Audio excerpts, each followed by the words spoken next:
Here's the situation concerning Bitcoin. You see, the decision has just been made. They haven't raised interest rates. They haven't lowered interest rates. It's at whatever cost, so the market can get going again. And we're going to analyze Bitcoin. Today, ticker BTC. The decision has been handed down right here.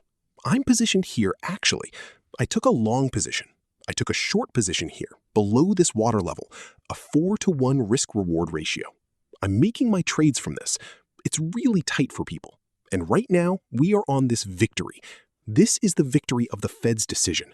And then here, you notice when it's selling, when it's selling, when it's selling, when it's selling, when it's selling. So currently, we're on a victory. And what's more, we're on a change of character, okay? And here, obviously, I took the trade.